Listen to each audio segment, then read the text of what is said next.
Cheers, everyone. Thanks for joining in on Passages in Pranayama as we continue down the road of Samkhya Karika. Again, I'm using um, Gaudapada's um, translations. This is not the we might know as being Adi Shankara's teacher or anything like that, but nonetheless, does great commentary. Now, there's Samkhya Karika, a little bit of background. If you're just joining me, I have two other videos on the first two verses as we make our way through these 72 verses, 72, 73.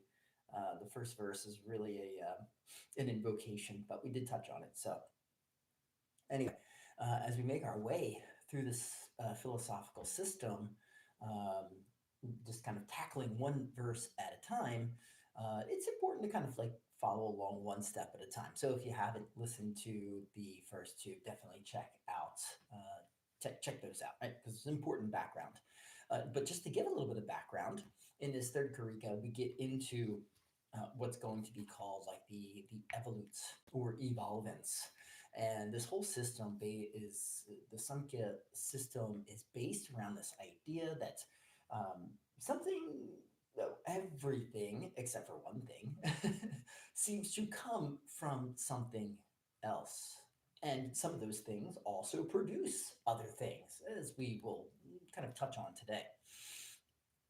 Now, in this, the first Eureka, of course, we discussed the three miseries largely, as most of these orthodox philosophical schools deal with. It is a lot about removing suffering um, and learning in various ways how to remove that suffering. So we discussed the three miseries in that very first Karika. Um, in the second Karika, of course, we discuss the revealed is like the evident one. It is linked with impurity, destruction, and inequality. Other than that is better, proceeding from the right cognition of the manifest, unmanifest, and the knower. Right. So in the second verse, we discuss the knower, and it is important to note that we're going to use a slightly different word in this third verse called the Purusha or the spirit. The knower is that which is actually the kind of like the source of the Purusha, the spirit, but is separate from it. And so this is like kind of an important concept. It does come up later, so we don't have to worry about digging into it too much, but it is, kind of a good thing to introduce here. So let me get right into this translation. Mula Prakriti. Mula Prakriti. Prakriti means nature. Mula is like the root, right? So here, primal, this is what we're gonna, this translation as a primal nature is not an evolute. It's not an evolute. All right, so it doesn't come from anything, right? The group of seven, Mahat, and the rest, always love that. Now, let me read through, are evolutes and evolvents. The group of 16 is evolute, all right, and then spirit is neither an evolute nor an evolvent. All right, so let's get into it here. An evolute is that which creates, an evolvent is, excuse me, yeah, yes, an evolute is something that has been created by something else, right? It is the um, uh, cause from an effect, if you will, right?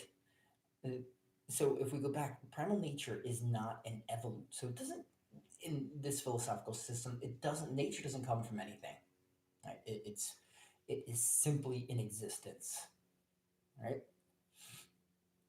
Now, from primal nature, right, Mula Prakriti, you can kind of imagine these tiers. What I need to do really is like pull up the imagery that is commonly used, and you can like um, Google image Samkhya philosophy. Google image it, and you'll see how all these evolutes and evolvents kind of play out. All right, so primal nature is not an evolute; it's an evolvent, right? Which means that it is going to create. It is not. It has not been created by anything. Okay, then the group of seven, Mahat, and the rest. All right, so Mahat and the rest. Now, I want you to think about like these tiers, these levels that is then kind of created by primal nature, Mula Prakriti. So Mahat really just means like the kind of mind stuff, if you will, in this case, where we have the buddhi, the intellect, and the hamkara, um, the eye maker, right? The ego of sorts, right? So they're two that are both evolvents and evolutes. Right. Then we have it says seven here. Right? It says the group of seven Mahat and the rest. So what the rest are, and this is kind of peculiar because the way everything's kind of formatted, if you were to look up the kind of that tiered system that is the Samkhya philosophy, you'll see something called the Tan Mantras. Right? The Tan Mantras, they're kind of tucked away next to the gross elements. In this case, they're the subtle elements. All right. So the subtle elements. So what's all this mean? I kind of alluded to the distinction between Ya, the knower, and Purusha, the spirit. The spirit is, when we break down the word, it means like the indweller, right? That which resides in the city.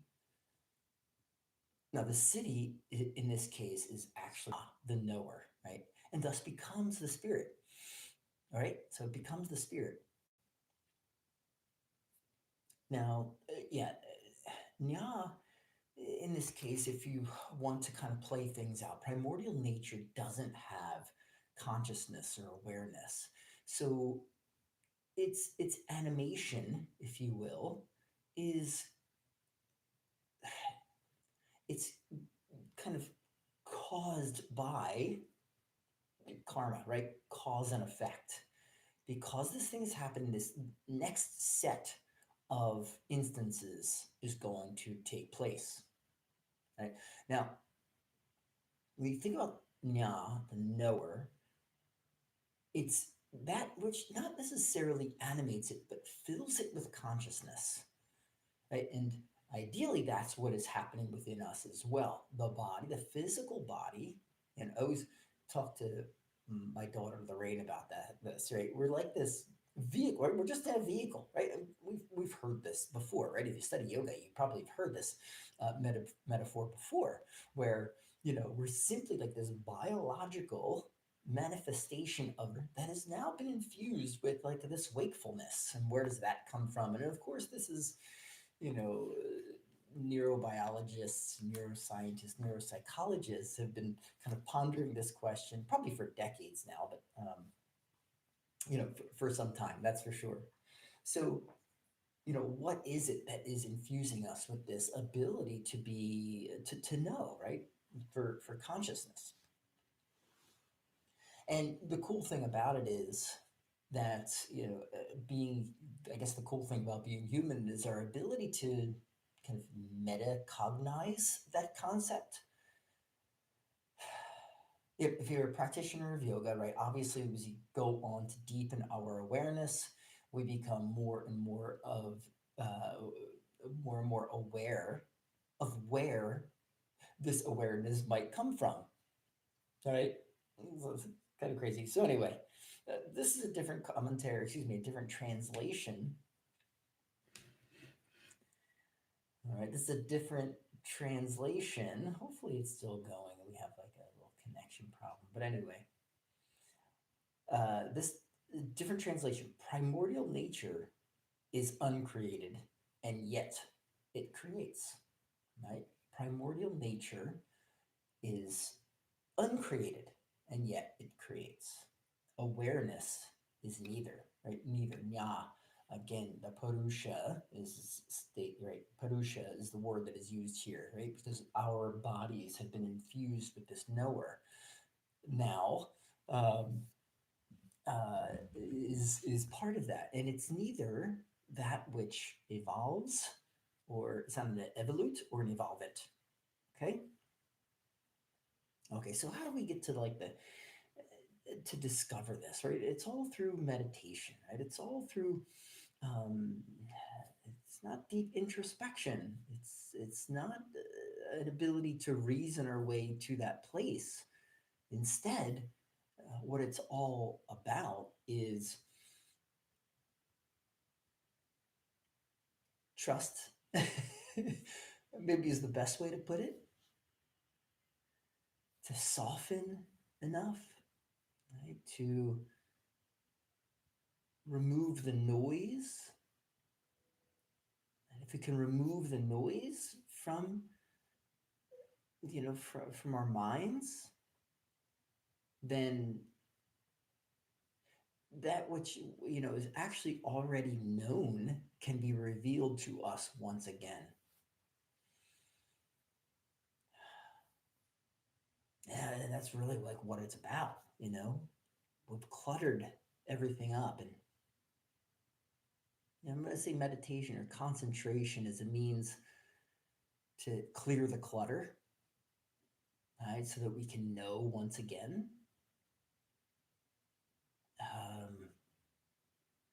But yeah, that's like the first step. I mean, with all things, right? There's a process. So, if you're not a regular meditator, understand that focus and concentration are something that you kind of cultivate over time. It's like learning, I don't know, anything really. Knife skills, right? In the kitchen, right? Learning to use your knives properly. At first, you like study techniques. You begin to practice the simplest techniques, right? And then you go on to more complex techniques, right? Step by step. In this case, dealing with the mind, it's a lot more complex. So, how do we do this exactly, right? How do we cultivate the concentration needed to clear out that clutter? Well, passages and pranayama, right? We use pranayama, we use breath work, of course, as that tool. And really, it's kind of simple. It's not just about like learning to breathe better, although that's a wonderful benefit. As with all things in yoga, if you're studying hatha yoga, right, you kind of purify the body. But along the way, if you're truly practicing yoga, it's about purifying the mind, even though the body is the vehicle or the tool that we use to create that deepened awareness or deepened concentration. So as we practice our pranayama, I want you to be, of course, very aware of the current respiratory condition of your body so that you're not overdoing it. We keep things relatively simple. I don't know. I don't get into like really crazy pranayamas. I challenge myself in my pranayama, that's for sure, but I keep the practice itself quite simple. And if you've been practicing with me over, many months now in this, or maybe in class, which I guess is going to be happening soon, or at least more often, and um, or if you've done breath work elsewhere, you can challenge yourself for sure, but be mindful you're not overdoing it. So let's sit up tall. Get myself a little drink. Ears and shoulders and hips aligned. You will be doing retentions, right? So be mindful of that. If you'd like, close your eyes. If you'd like, mudra, right? Thumb and index together, palms up upon the knees, shoulders back, chest up and chin down for Jalandhar Bandha. Let's inhale. Exhale.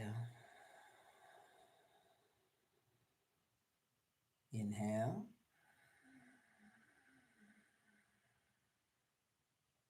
And exhale.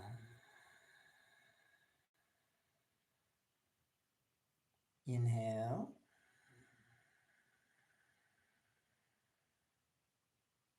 And exhale. Now with control, let's inhale for 5, 4, 3, 2, 1. Exhale, 5, 4, 3, 2, 1. And inhale, 5, 4, 3, 2, 1. Exhale, 5, 4, 3, 2, 1. And inhale, 5, 4, 3, 2, 1. Exhale, 5, 4, 3, 2, 1. Inhale, 5, 4, 3, 2, 1. Exhale, 5, 4, 3, 2, 1. Hold, 5, 4, 3, 2, 1. And inhale, 5, 4, 3, 2, 1. Exhale, 5, 4, 3, 2, 1. Hold, 5, 4, 3, 2, 1. Inhale, 5, 4, 3, 2, 1. Exhale, 5, 4, 3, 2, 1. Hold, 5, 4, 3, 2, 1. Inhale, 5, 4, 3, 2, 1. Hold, 5, 4, 3, 2, 1. Exhale, 5, 4, 3, 2, 1. And inhale, 5, 4, 3, 2, 1. Exhale, 5, 4, 3, 2, 1. Inhale, 5, 4, 3, 2, 1. Exhale, 5, 4, 3, 2, 1. Inhale, 5, 4, 3, 2, 1. Exhale, 5, 4, 3, 2, and 1. Inhale, exhale. Inhale, exhale. Inhale and exhale. Now loosen control of your breathing, but stay focused on your breath. All right, time to kind of clear out the mind a little bit. All right, deepen your focus. All right, stay focused on your breath, and eventually that might fade into the background.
Exhale. Deep inhale, shoulders rise. And out through your mouth, exhale. Shoulders roll back and down. Awesome. All great. I hope everybody, enjoyed this, got something out of it. I hope you join me next week, right? Friday mornings at some point, right? Namaste. Thank you so much. And please be safe and help other people, right? Help other people. Peace.